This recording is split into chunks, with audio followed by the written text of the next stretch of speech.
ChatGPT, why does Islam allow for marriages or wives? Explain in 20 seconds. Islam permits a man to marry up to 4 wives under specific conditions, primarily to ensure justice and support for women, especially in contexts of war or social instability. The Quran emphasizes fairness, requiring that a husband treat all wives equally in terms of support and care. This practice is rooted in historical circumstances and aims to provide protection and stability for families, though it's important to note that many Muslims choose monogamy today. Hey ChatGPT, do Quran says to have only one wife? What's the context? Do you know cleophee? Firstly, the Quran suggests monogamy as the ideal, particularly in Surah An-Nisa 4:3, which states that if a man fears he cannot treat multiple wives justly, he should marry only one. The context emphasizes fairness and responsibility, especially in a time when many women were widowed or in need of support due to wars. While polygamy is permitted, the Quran underscores the importance of equitable treatment, leading many Muslims to choose monogamous relationships today. Interesting. So, what does the Bible and Bhagavad Gita say about having multiple wives?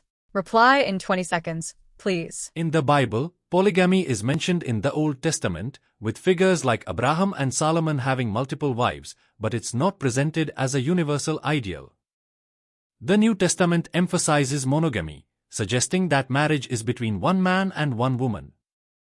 In the Bhagavad Gita, while it doesn't explicitly address marriage practices, Hindu texts like the Mahabharata mention polygamous relationships, particularly among kings. However, contemporary Hindu practice often favors monogamy. Each tradition reflects cultural norms of its time. Alright, I heard King Solomon had multiple wives, few hundreds, is it true?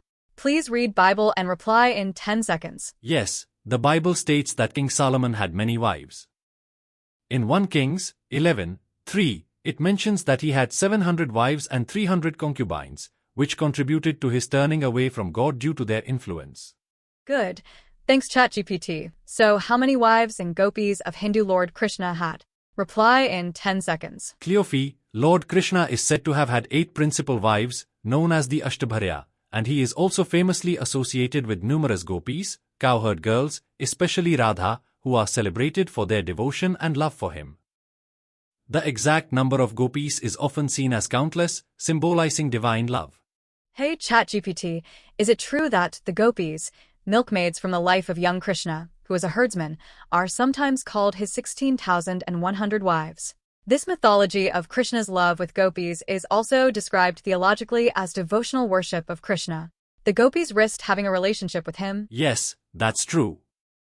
In Hindu tradition, the gopis are often described as Krishna's devoted followers, and some texts mention that he had 16,100 gopis. Their relationships with Krishna symbolize deep love and devotion, often interpreted as metaphor for the soul's yearning for the divine. The stories highlight themes of devotion, surrender, and the transcendental nature of love, with the gopis risking societal norms to express their devotion to Krishna.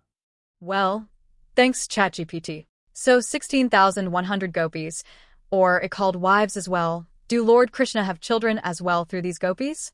That's what I read in Bhagavad Gita. Respond in 20 seconds, please. In Hindu tradition, while Lord Krishna is associated with many gopis, the focus is often on their love and devotion rather than on having children with them.